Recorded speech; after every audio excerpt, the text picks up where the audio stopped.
Look, when the Supreme Leader says he's going to avenge, we have to take that seriously. Now, I don't know what they're going to do or when they're going to do it, but we got to make darn sure that we're ready. White House National Security spokesperson John Kirby was adamant last week when talking about an Iranian attack on Israel. Now the U.S. military is moving a guided missile submarine into the region. I'm Valerie Castro in for Gadi Schwartz, and this is Stay Tuned Now.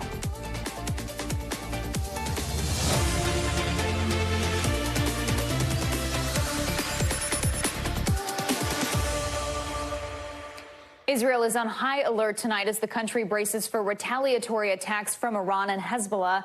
Israel says it is at, quote, peak readiness, while the U.S. says an attack could come this week. Iran has vowed severe punishment for the assassination of a top Hamas leader inside Iran, saying it is our duty to take vengeance. Iranian officials blame Israel for the killing, though Israel has not claimed responsibility for the attack. U.S. Secretary of Defense Lloyd Austin has not only ordered a guided missile submarine to the area, but also ordered a strike group equipped with fighter jets to hurry up and get over there. All of this coming as Israel is under renewed scrutiny tonight after launching a deadly strike on a school in Gaza where displaced civilians were, killing at least 100 people. Let's bring in NBC's Ellison Barber from Tel Aviv. Ellison, Israeli hospitals and shelters are reportedly preparing for this retaliation. What is the mood like on the ground and on the government level? Yeah, I mean, Valerie, we've seen these preparations underway for a couple of weeks now. They really ramped up shortly after Haniya was assassinated inside of Tehran, and we heard the supreme leader of Iran say that they intended as a nation to avenge that death because they said Haniya was a guest of theirs. Remember, he was in Iran, in Tehran specifically, because their new president was being inaugurated. Now, that being said, we have also heard the Israeli military repeatedly say they were already at a heightened posture, and so in terms of having to ramp up preparations, they said they were already sort of there, but they have still taken different steps and also reiterated directions for civilians, reminding people that if they do hear a siren to go to a shelter, to make sure that their shelters are sort of prepared in case they needed to spend hours or even days inside of them. We spent some time last week in Jerusalem talking to a volunteer medical group here. They're very large and they operate all across Israel, United Hezbollah, and they were telling us that one of the things they had started preparing for, even after October 7th, was the possibility of there being some sort of emergency mass casualty event and stationing basically pop-up hospitals throughout the country in the north and the south and more rural areas where people could access some sort of help if needed. They said that was something they would rely on in the event they needed to, but they said they were prepared more so for seeing some sort of retaliation that targeted the electrical system essentially in this country and maybe sent the country in darkness for a while, and that could cause difficulty for them getting to help people, say if they had a car crash or a heart attack, and how they would navigate that. So those preparations have certainly been underway. The mood you asked about, tense, but it ebbs and flows in waves. There's a lot of normalcy here. You'll see people at the beach. You'll see people out skateboarding, doing normal things. But people are also aware of this threat, and most Israelis believe that Iran will ultimately carry out some sort of strike, possibly larger than what they saw back in April. Israeli officials have said they expect this to be some sort of multi-day event, and they believe that it could take place both on the northern border with Iran's proxy Hezbollah and also with Iran firing from within their country using longer-range weapons and firing them into the eastern part of Israel. All of that's happening as also tonight, Hamas, their military wing spokesperson, claimed on Telegram that one of their soldiers who was guarding a prisoner, he said, meaning one of the hostages, shot and killed that prisoner or hostage, and they died instantly. They say that was a male. They also said in a separate incident involving guards, 2 other prisoners or hostages were severely wounded. They say those were 2 women, and they were receiving care now. The IDF has responded to that, saying that they have heard those reports, they have seen them, but right now they don't have enough intelligence to confirm or deny it. They're still working on getting more information. But another Hamas leader released a statement this evening saying that what happened to the hostages inside of Gaza today, that it was a direct result of what they said were Israeli actions in terms of deaths that have taken place in Gaza to civilians, women and children in particular, and also the high-profile killings or assassinations that we've seen in the last week and a half or so. Valerie? Yeah, and Allison, earlier we mentioned that deadly strike on a school in Gaza. What is the latest there, and is a ceasefire still on the table? Yeah, I mean, at least 100 people died in that strike. That is according to Gaza's civil defense. Israel claims that they targeted this school turned shelter because they say it wasn't only a place for displaced Palestinians. They claim it was also a Hamas command and operating center. They claim that in this strike, they killed 19 militants who were both part of Hamas and Islamic Jihad. Both Hamas and Islamic Jihad have said none of their fighters were killed in this strike. Based on videos that we have seen from the ground, our team has gathered inside of Gaza. It is clear that there are a number of women, a number of children who were impacted by these strikes. They took place in the middle of morning prayers. And this is an area, a school that, according to Gaza's civil defense, was housing at least 4,200 refugees who had gone there because they'd been displaced internally since this war started. And that was where they'd gone to try and seek some sort of safety shelter. That strike has outraged the Arab world. We've also seen Western countries like Belgium come out and say this is wrong and condemn it. And we've even seen the United States say that they are looking for more information from Israel. They believe Israel's claim that Hamas was using this possibly for nefarious activities, but they also said they're concerned by what appears to be a high civilian death toll. The United States, the White House, in their initial statement, saying in their view the strike and what happened there reinforces the need for ceasefire and hostage talks. But it's really unclear if those can happen at this point, Valerie. Right now there is a arrangement and agreement, a call from the United States, Egypt, and Qatar for both Hamas and Israel to meet in either Doha or Cairo this Thursday, August 15th. Israel says they will send delegations. Hamas has said they will not so far, and they say that is in part because of this school strike and also the previous assassinations that they believe Israel was behind, particularly that assassination of Haniya inside of Iran. He was the top political leader for Hamas and their chief negotiator before his death. Valerie?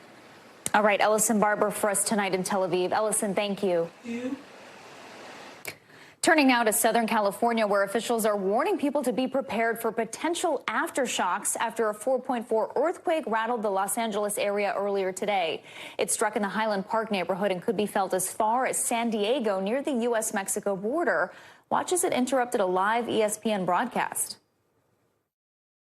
And the peppers and the tomatoes, that's an earthquake. That's an earthquake. Oh, wow, that is a real earthquake. Whoa, that is a real one, guys. All right. Whoa. That is real. NBC News correspondent Dana Griffin joins me now from Los Angeles. Dana, do we know how much damage this earthquake might have caused?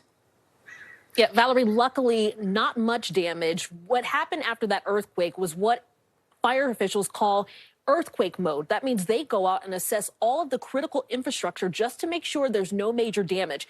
Now, there were reports of a water pipe bursting at Pasadena City Hall. There was also a person who was stuck in the elevator inside that building. That person was safely rescued. So at this point, no major damage, no major injuries, but just seeing that video. Oh, there you go. You could see Pasadena right now. This is kind of the water that was kind of flowing out of the high school out of City Hall. And this is an image of a local school where students were evacuated as a precaution because we didn't know if this was a foreshock or if there were aftershocks to come. But in this case, luckily, no major damage. Valerie? Dana, earthquakes are obviously common in California. Where does this one fall on the scale of what counts as a major one? So this one was considered pretty small, considering California. You think back to the '89 Loma Prieta earthquakes. That was a 6.9. That caused like $6 billion worth of damage, killed some 63 people. And then the 1994 Northridge fire that was in the Los Angeles area, that killed some 59 people. So when you think about the damage and the loss of life, this was very minor.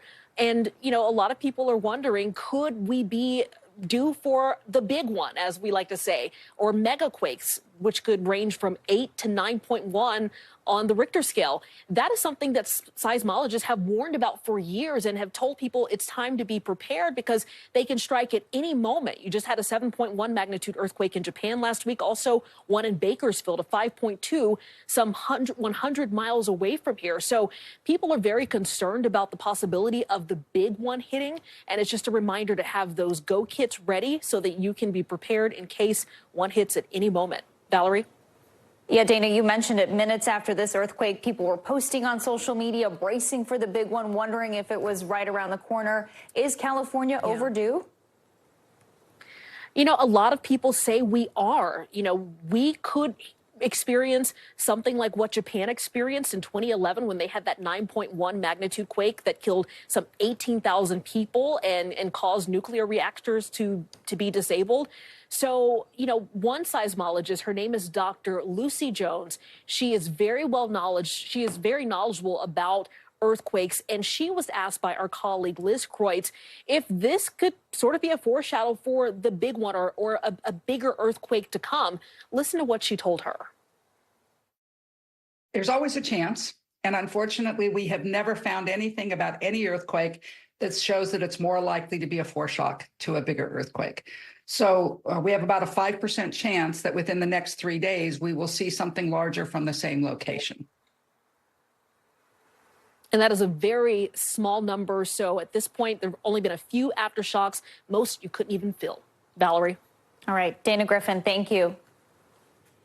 The Democratic National Convention begins in just 1 week, but tonight, 22 days after President Biden dropped out and 85 days before the election, new polling from key battleground states reveals the race has shifted in a big way. According to new New York Times Siena College polls, Vice President Kamala Harris is now leading former President Donald Trump in Michigan, Pennsylvania, and Wisconsin, though her lead in these polls are within the margins of error. VP Harris seems to be taking the new development in stride. We know this will be a tight race until the very end. And so let's not pay too much attention to the polls because we have some hard work ahead of us.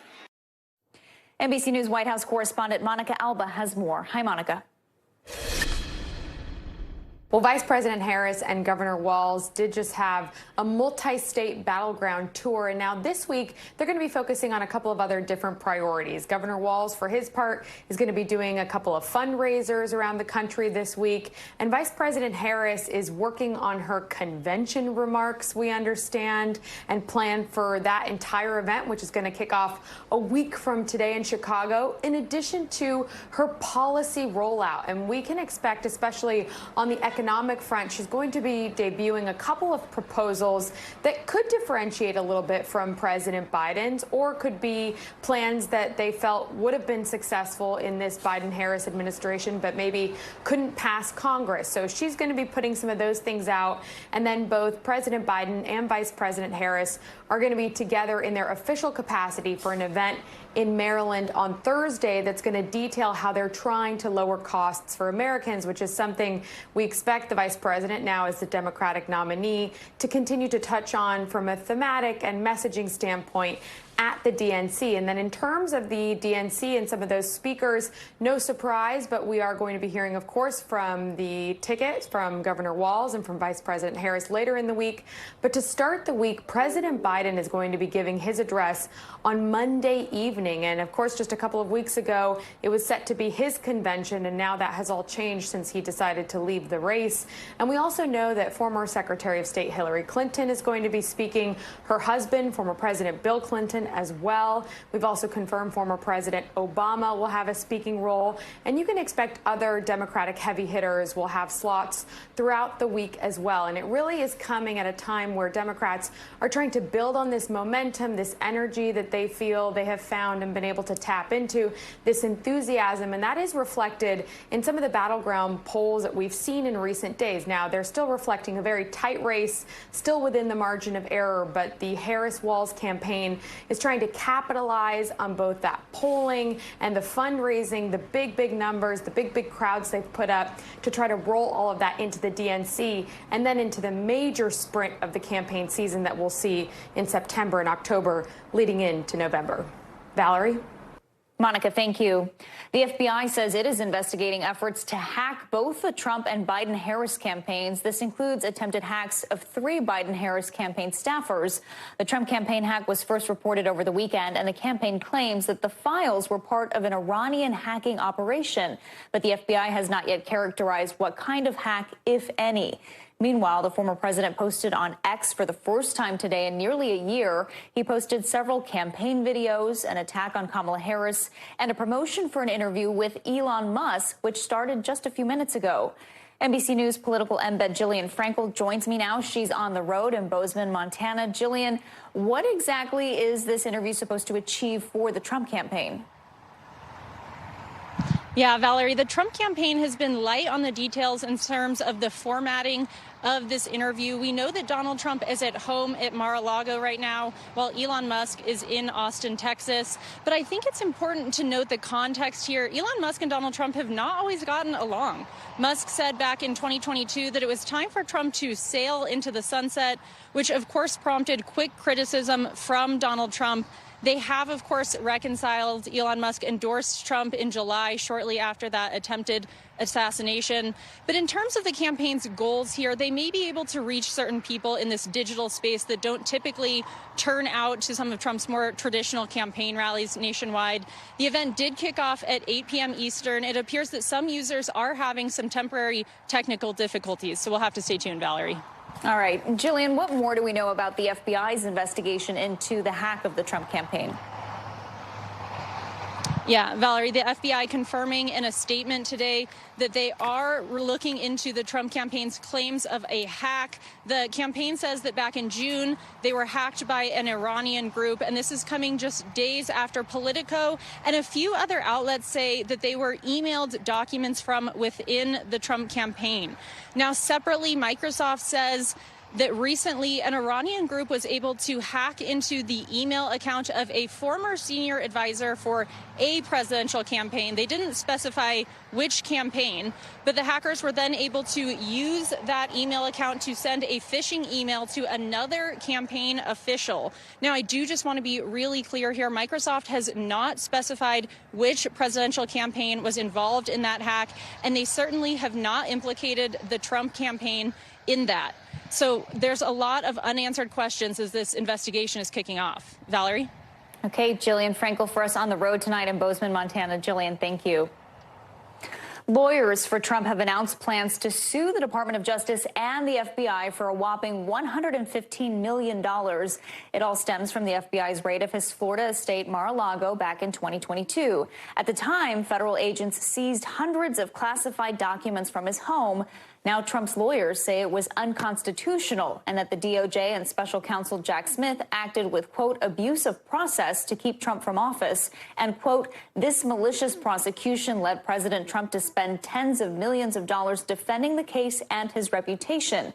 The DOJ has declined to comment.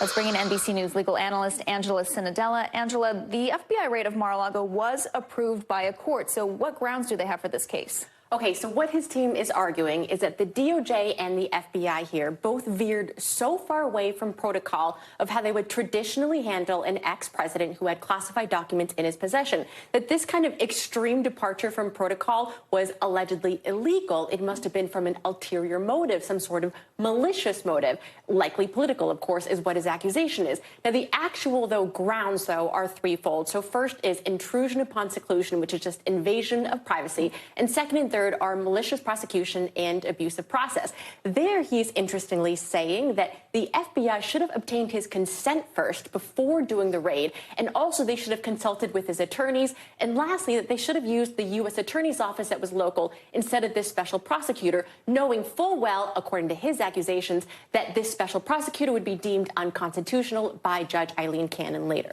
But we know that classified documents were found at Mar-a-Lago, so can the DOJ make the case that the raid was necessary for national security? Yes, I think that is definitely a possible reason they could put forth, but Beyond that, Valerie, I'm not even sure they need to present any reason here. And that's because when you or I or anyone sues the federal government, the burden is on you to prove that they acted so wrongly, so illegally, and the government doesn't actually have to open up their kimono and tell you all of their processes. So the government might not even have to claim here what their reason was, beyond that the FBI has a fair amount of discretion here in deciding how to conduct a raid based on a case-by-case basis. So Trump's lawyers didn't actually file the lawsuit yet, right? They filed an intent, a notice. Talk about what that is, and when filing civil damages against the government, what is that process typically like? Right, so the process is extremely difficult in general when you want to sue the government, and that's because as a default, you actually can't. You have to file a notice of a claim against the agency, and then the agency has up to 6 months to either resolve that claim with you or just convince you that it's going to be dismissed anyway, and then you'll likely go away. But that resolution is usually in the form of some sort of settlement here. But it's unlikely that we would get to that sort of resolution here in this 6 months, given that he's asking for a truly large amount of money here. So do you think the former president has a case here, and what is the likelihood that this actually goes to trial? Valerie, I'm going to say I really don't believe he has a strong case here, and that's because there is no such law that says the FBI must give you notice, must get your consent before they conduct any sort of raid. The only question mark here would be if they really did properly obtain the search warrant. And from all that we know, it appears that they have. That part hasn't really been directly confronted. So as long as there is a proper search warrant, and in this case, there doesn't even appear to have been injury to any person or even necessarily property damage, just arguing that legal fees were onerous might not be enough to get him to trial, Valerie. And again, we know that classified documents were recovered in this raid. Angela Senadella, thank you. Don't go anywhere. Right now, Tropical Storm Ernesto is swirling over the Caribbean, gaining strength in the last couple of hours to become the 5th named storm of hurricane season. Tropical storm warnings are in effect for most of the Leeward Islands, the Virgin Islands, and Puerto Rico. The storm could bring storm surge and up to 10 inches of rain to parts of the islands. This comes as the East Coast is still reeling from last week's major storm, Debbie. Some neighborhoods are still flooded out after the storm brought historic levels of rain, flooding, and even tornadoes. NBC News meteorologist Angie Lassman is joining me now. Angie, Ernesto is not expected to impact mainland U.S. the way Debbie did, but what do we know? We know that it's still going to impact some U.S. territories and parts of the Caribbean, so we're going to watch here as this system gains some strength over the next couple of days. Right now, it is a tropical storm, winds at 40 miles per hour. The National Hurricane Center did find a closed center of circulation and some tropical storm force winds, so hence the system becoming the 5th named system of the season so far. We've got tropical alerts up, specifically tropical storm warnings for parts of the northern Caribbean. Notice Puerto Rico, Virgin Islands, and specifically the Leeward Islands. That's where we're going to see those first impacts here as we go into the short term. So we've got the system going to continue to move to the north and west here over the next couple of hours. We'll see it start to impact folks in the Leeward Islands with some rain and some winds. And then eventually it'll start to work towards Puerto Rico and the Virgin Islands. That's going to happen here as we get into the later parts of your Tuesday. It eventually starts to take a northerly turn. We'll start to see this system slow a bit. It does, though, gain some strength, becoming a Category 1 hurricane by Thursday, and then potentially down the line impacting folks in Bermuda. We'll start to see those kind of specific impacts come into better view as we get into the later parts of our work week. But the rainfall is going to be impressive. This is one spot that we're going to be watching. Puerto Rico, Valerie, this is one area that could potentially receive up to 10 inches of rain. That's going to be problematic for folks when it comes to flash flooding, mudslides, all of that on the table here as they gear up for Ernesto. Speaking of flooding, we know there are still some concerns in North Carolina. They're still cleaning up after Debbie. What are you watching for there? Yeah, so we're watching for things to start winding down, but we do still have some flood alerts. Remember, we have really saturated grounds there. It was impressive rainfall for days and days with Debbie, so we still have flood watches. The good news, most of these flash flood warnings have expired. We're not expecting to see those be put back up here as the day goes on, and most of the heavy rain is moving offshore. That is going to mean that there's some improvements for folks there. But notice we do still have some of that river flooding happening, not just in the Carolinas, but down through parts of the southeast. This is going to remain here. It'll take a little while for folks to start to see those swollen rivers go down. But Valerie, we'll see some improvements nonetheless for folks there in the coming days. All right. Got it. Angie, thank you. Of course. Don't go anywhere. We're just getting started. Up next, Ukraine's biggest move since being invaded by Russia. Tens of thousands in one Russian region told to evacuate. What we're learning about the new offensive and how Vladimir Putin is responding. Plus, on the rise, California's late summer COVID case surge keeps climbing. What's fueling the spread and concerns as the school year gets underway? And later this hour, the countdown is on to Los Angeles 2028. There will be plenty of glitz, glamour, and of course, gold medals when the next Summer Olympics hit California. What you won't see? Cars. Tonight, we'll dive into that ambitious goal in the future of everything. We like to think of ourselves as a catalyst. There's a lot of work, on transit specifically that we need to get done that will improve the public transportation system in LA. And the games can act as a catalyst to help accelerate them, but also to see if we can help people integrate transit into their daily lives. Welcome back. Let's take a quick look around the world. An 11-year-old girl and her mother were stabbed at a popular tourist spot in London this morning. The daughter was treated at a nearby hospital. Her mother was not, as her wounds are said to be less serious. Police say they have a suspect in custody. Today's attack comes 2 weeks after a deadly stabbing near Liverpool that killed 3 girls. That kicked off a disinformation campaign leading to days of rioting around Britain. A helicopter crashed into a Hilton hotel in Australia today, killing the pilot and injuring 2 guests. Police say the flight was, quote, unauthorized, and now they're investigating not just the crash, but how the pilot got access to that helicopter. Photos from the scene of the crash appear to show parts of the helicopter scattered on the ground. Indonesia is getting a new capital city, so it is out with Jakarta and in with Nusantara, where today the country's president held his first cabinet meeting in the planned new capital, which will cost more than $30 billion. Officials say they expect it to be up and running in about 4 to 5 years. The current capital of Jakarta is sinking thanks to rising sea levels. And we head back to London, where elusive street artist Banksy has revealed his 8th piece in as many days. The latest one, a rhino that looks like it's climbing on top of a car. Yesterday, the artist confirmed he was behind the artwork showing a school of piranhas that appeared on a police guard box. Meanwhile, the war between Russia and Ukraine has taken a dramatic turn. Ukrainian forces now saying they have seized over 300 square miles of Russian territory. NBC News has not been able to confirm that number, but Russia acknowledges the incursion, with President Putin demanding today that Russian forces remove Ukraine's military from the area. Local Russian leaders are evacuating civilians. NBC News chief foreign affairs correspondent Andrea Mitchell has more. Tonight, Ukrainian troops advancing 8 miles inside Russia's border, saying they've now gained control of more than 600 miles of Russian territory in Belgorod and Kursk. Russian President Putin vowing to retaliate. He says Russian forces will, quote, squeeze out and knock out the enemy from our territories, after the local governor in a televised meeting told Putin Ukraine now controls 28 Russian villages. This new video showing Ukrainian soldiers removing a Russian flag from the side of a building in the Kursk region. All this stunning and embarrassing Putin. For the first time, Ukraine's President Zelensky confirming Ukrainian troops are operating inside Russia, prompting this reaction from an exuberant Senator Lindsey Graham in Kyiv today. Bold, brilliant, beautiful. Keep it up. Putin started this. Kick his ass. And no objections from the Biden administration, saying Ukraine was defending itself against Russian cross-border attacks. Ukraine's incursion into Russia could give it leverage in any future negotiations with Putin, even as Russia continues to hammer Ukrainian forces in the east. Andrea Mitchell, thank you. Hundreds of people in Greece are being forced to leave their homes as a massive wildfire races towards the country's capital. Firefighters working around the clock to get the situation under control, with winds up to 46 miles per hour, causing the flames to spread like lightning, in the words of officials. It all comes as Greece is on track to see its hottest summer ever. NBC's Josh Letterman has the story. In the suburbs of Athens, people are fleeing for their lives, evacuating by the hundreds from hospitals and homes and monasteries, leaving however they can. As a brutal heat wave whips up Greece's worst wildfire so far this year, blanketing the Greek capital with thick smoke, torching everything in its path, and turning the sky into an ominous shade of red.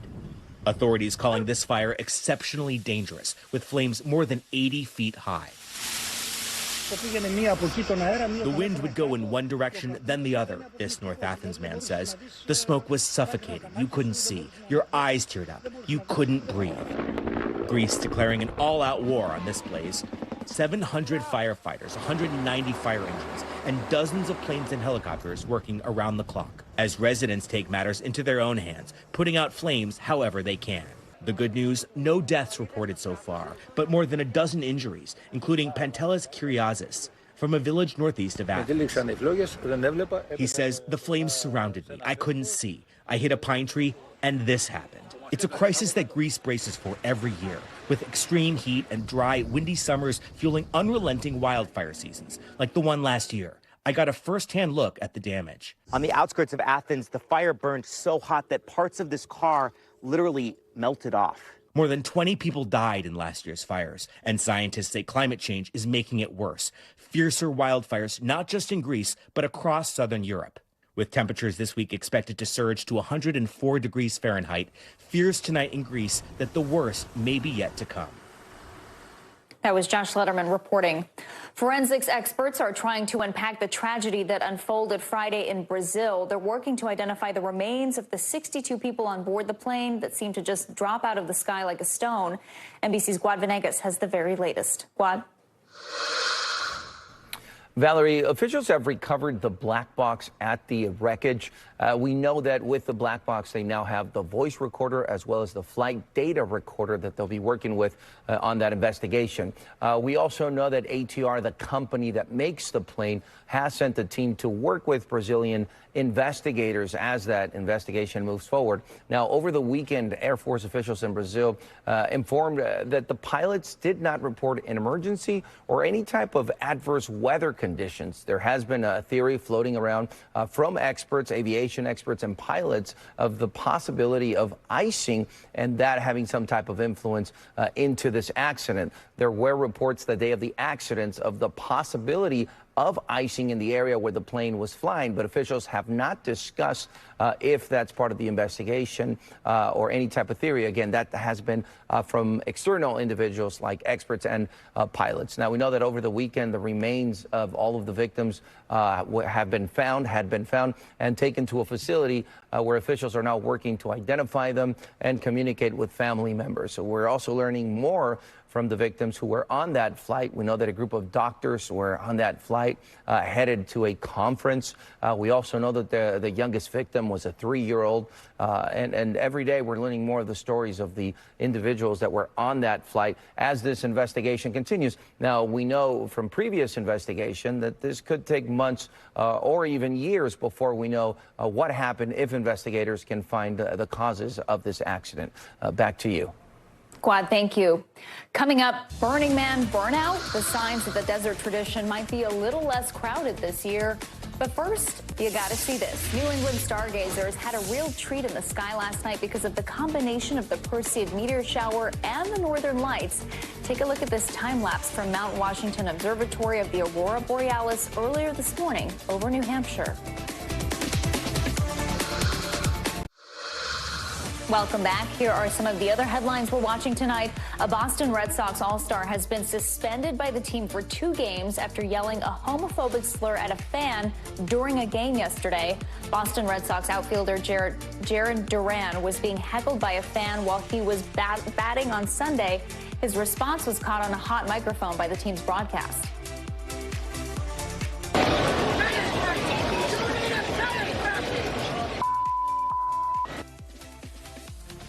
Duran has since apologized for using what he calls a, quote, truly horrific word. He will not be paid during his 2-game suspension.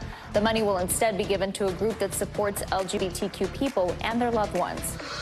Blink Fitness is filing for bankruptcy. The affordable gym operator says it's to help sell the business. The Equinox-owned company has over 100 locations, and those gyms will still remain open, at least for now. Federal officials are investigating that natural gas explosion in Maryland. 2 people were killed when a home exploded, seemingly out of nowhere. Crews there are now cleaning up the debris left from Sunday's blast. Donald Trump may be on the hook for copyright infringement. The family of late singer Isaac Hayes is suing the former president and his campaign. They say Hayes' hit song, Hold On, I'm Coming, was illegally played at Trump's rallies. Now they're suing for over 100 counts of copyright infringement, demanding payment, and for the campaign to take down all videos with the song. The VMAs are switching things up. The MTV Awards show says they're moving dates because it conflicts with the upcoming U.S. presidential debate. The show will now take place on September 11th, a day later than originally scheduled. Last week, both Donald Trump and Kamala Harris's campaigns agreed to a debate with ABC News on September 10th. A violent attack on a New York City sidewalk. A young Jewish man was stabbed. At least one person now facing hate crime charges. It's the latest in a rise in anti-Semitic attacks since the conflict between Israel and Hamas broke out. NBC's Aaron McLaughlin has the story. In New York City, an alleged anti-Semitic hate crime caught on camera. You see a group of men wearing traditional Jewish clothing walking down a Brooklyn street when they're approached by a man in purple who lunges at them and, according to the complaint, stabs one of them in the abdomen while shouting, "Free Palestine" and "Do you want to die?" The 22-year-old suspect was later charged with attempted murder and a hate crime. The victim is in the hospital in stable condition. It's the latest in a wave of alleged anti-Semitic attacks to strike New York City. Raise your hands if you're a Zionist. In June, this was the scene on a New York subway. A man openly leading an anti-Semitic chant, caught on camera by a fellow passenger. This is your chance to get out. Weeks after another man veered his car into a group of students outside of a Brooklyn yeshiva while shouting an anti-Semitic slur, according to police. The Jewish community is under assault. The number of anti-Semitic incidents has skyrocketed nationwide since October 7th. CARE also reporting a record number of anti-Muslim incidents. When Jews, just because they look Jewish or wear Jewish garb, are basically ascribed the actions of the state of Israel. That's increasingly the type of anti-Semitism that we're seeing in this country. Tonight, we've learned that a former Cornell student was sentenced to 21 months in prison for making anti-Semitic threats against students on campus. Aaron McLaughlin, thank you. In Texas, newly released body camera and 911 calls giving new insight into the deadly school shooting in Uvalde, Texas. 19 students and 2 teachers were killed inside Robb Elementary School 2 years ago. It took more than 70 minutes for officers to confront the shooter. NBC's Priscilla Thompson has more on what we're learning from the new video. We want to warn you, some of the images and sounds are disturbing. Newly released body cam video from the Robb Elementary School shooting appears to capture the moment officers took down the Uvalde gunman in a barrage of bullets. Footage from the day, some blurred or redacted by the city, also showing the chaotic aftermath as panicked officers rushed to get children out of those classrooms and administer aid after 77 minutes in the hallway, waiting to confront the gunman. Everybody that's not a medic out. Everybody that's a medic not out. The release due to a court order after a lawsuit from a media coalition, including NBC News. Among the material, desperate 911 calls,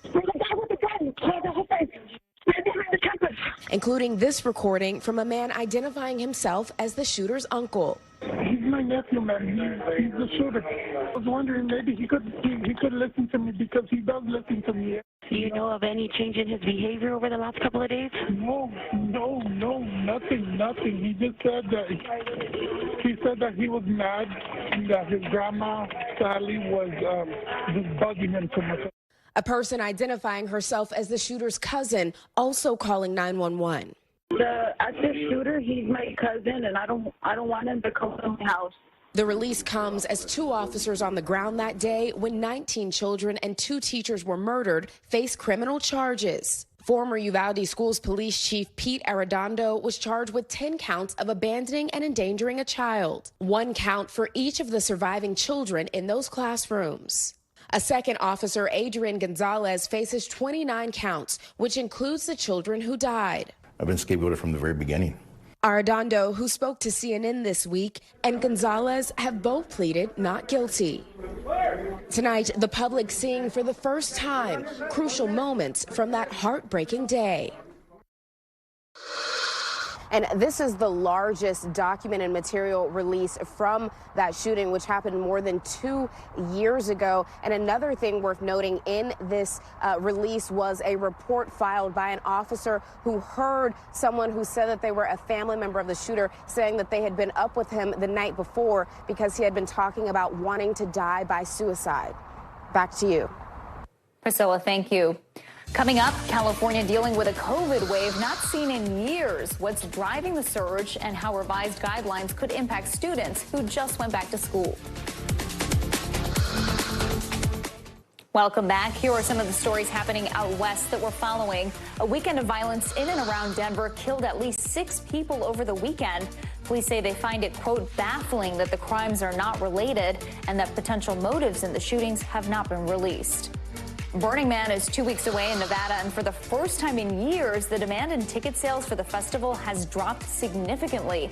According to Bloomberg, the Burning Man project is allowing people to buy last-minute tickets on demand. This after rains flooded the festival last year, leaving 80,000 people stranded in the mud. The mother of a newborn baby found dead in a dumpster 37 years ago has been arrested for murder. California's Riverside Police Department reopened the case in 2020 and used DNA technology to locate the mother in North Carolina. She was extradited to Riverside County. Police say there's no reason to believe the baby's father was involved in the death. California is getting crushed right now by COVID with a summer wave that seems as one you would expect in the winter.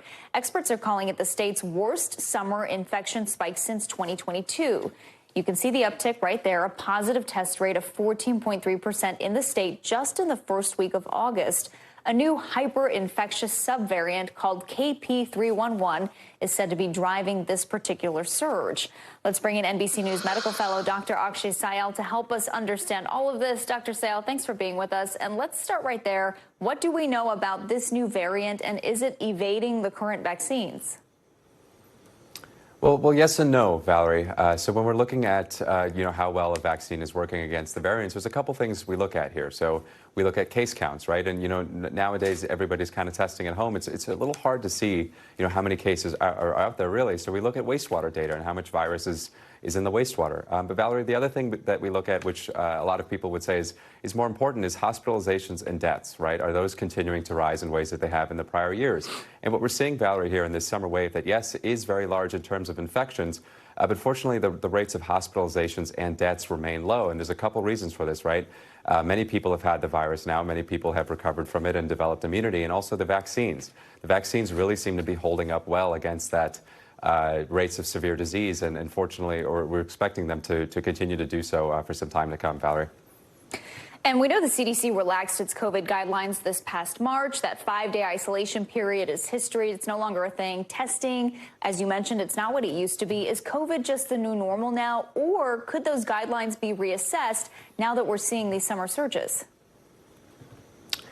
I think it's unlikely for masks to come back in the way that they used to be. But, I always say if people want to wear masks, they should be able to wear masks. Because at the same time, we've seen some people sort of considering banning masks, actually. I think out in New York, there's a county that was considering doing that. I don't think that's the right move here. If people have weak immune systems, people have high-risk medical conditions, they should be allowed to mask. But for everybody else, people who aren't high risk, people who are young and healthy, I don't see mask mandates coming back in the way that they used to, Valerie. But I think the big thing really here is the vaccines are expected to be updated in the coming weeks by the FDA. For everybody out there who's high risk, those who are 65 and older, those with those high-risk medical conditions like diabetes or heart disease, really want to go out and get that, especially as we're seeing multiple waves a year, not just one every winter. There's also a new study out about long COVID, right? What is that about? Yeah, just broke a few hours ago, Valerie. A new study out on long COVID as researchers have been searching for a way to diagnose it with an easy blood test like you would, for example, like diabetes. Unable to find something really, Valerie. They looked at over 10,000 patients, 83 sites around the country, weren't really able to find a biomarker or something that really screams long COVID out there. So they're going to keep looking. But this could be really frustrating for all those millions of patients suffering with long COVID out there. All right, Dr. Akshay Syal, on all things COVID, thank you for your time. Before we go tonight, it's time for the future of everything. Tonight, the Olympics coming to LA are on our mind. While athletes will be dreaming about going for gold, the host city is going for green. Is a car-free event really possible? It's the future of the Summer Olympics next.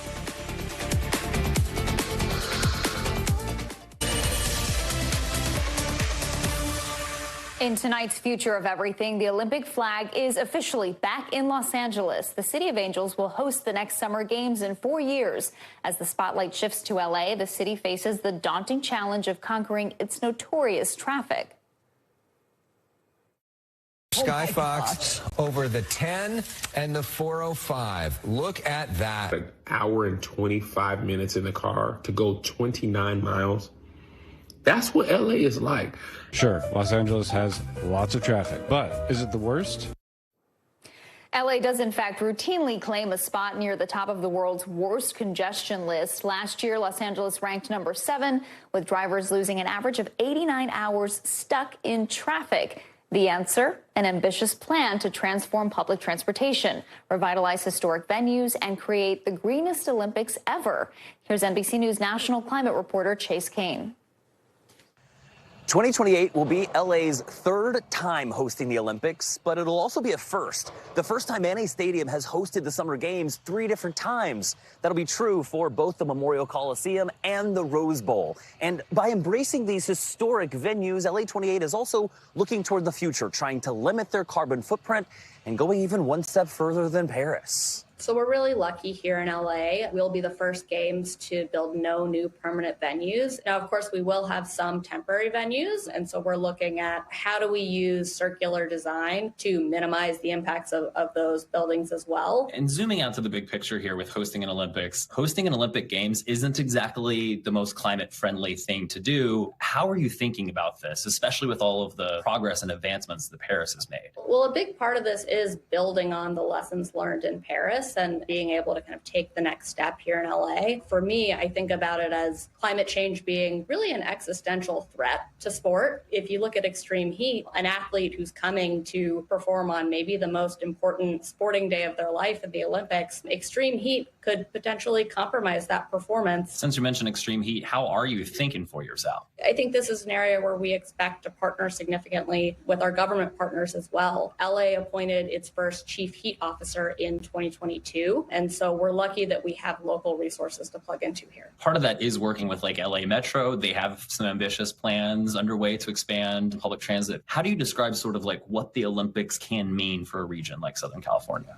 We like to think of ourselves as a catalyst. There's a lot of work, on transit specifically that we need to get done that will improve the public transportation system in LA. And the games can act as a catalyst to help accelerate them, but also to see if we can help people integrate transit into their daily lives. When we just think about the reputation of Los Angeles, that might be a tall mountain to climb. It is, yeah. I think the flip side of that is that there's a lot of opportunity. How do you think sports and athletics and the Olympics specifically can actually be a force for good in the context of climate change and climate action? Yeah, it's a good question. For us, California's environmental leadership provides a really strong foundation on which to build a sustainability program. But ultimately, I think our power is our platform, our ability to bring people together to inform and engage around sustainability. To me, that's really the unique power of the games, and we absolutely want to leverage that. This fall, we'll get a report card from Paris 2024 about how well they did at meeting their climate goals. And then early next year, we'll get a detailed plan from LA 28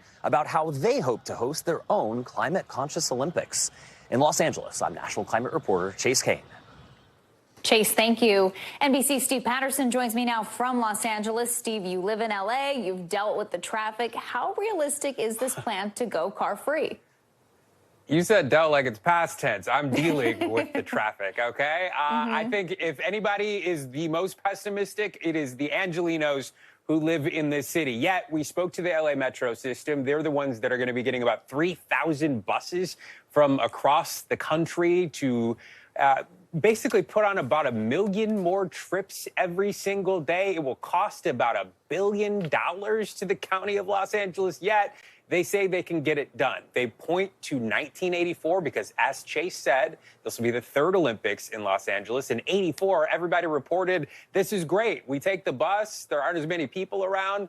It's all good. And the Mayor Bass, says this time we've got more technology. We have the rail. We're going to ask people, since they're used to maybe working from home, asking employers to help promote that during the Olympics. She thinks it will happen. I'm hopeful it will happen. Where there's a will, there's a way. And so we'll find out. And they still have 4 years to figure it all out, don't they, Valerie? As you said, we'll find out when it happens. Let's talk about the games in 2028, because there are some new sports that will be making their debut, right? Yeah, squash is back, which is all right. That's cool. I'm really excited about flag football, men's and women's. Jalen Hurts is supposed to be the ambassador. We don't know if this means the NFL players are going to join, but I think it's just super cool. It's a fun sport to watch. Baseball, softball, of course, is back. Lacrosse and cricket haven't been around since the early 1900s. So that'll be really cool to see as well. Super, super exciting, fun stuff. No, unfortunately, as my photographer just pointed out, breakdancing, unfortunately, is not making its return. It gave us all so much fun this year. I know, I've heard. Sad to hear that news. Before we move on from Paris, one controversy is still front and center. What's new today with Jordan Chiles and that fight over the bronze medal in the artistic floor exercise? Yeah, this is the fourth twist that we've had in this case. The IOC saying that they will not accept the appeal from U.S. gymnastics. Remember, Jordan Chiles, she had this amazing floor routine, but the judges said not quite podium level, fifth place. Her coaches disagreed, said you're not paying attention to the difficulty. They agreed at that point, bumped her up to third. She had that iconic picture of her winning the bronze. Then the Romanian judges or Romanian coaches pointed out that that appeal came a little bit after the time in which it was supposed to, 4 seconds over. And they accepted that appeal, which basically stripped her of her medal. The U.S. said, we have video evidence that we were in time. We did this exactly right. And we're hearing now that they're not accepting that, even though there is hard evidence. The U.S. says they're not done, but I don't know how they're going to appeal from here beyond going to what is maybe the Supreme Court of sports, which would be very difficult to prove. The whole thing has been so heartbreaking. Steve Patterson, thank you. That does it for us tonight. I'm Valerie Castro. We'll see you tomorrow, but until then, stay tuned now.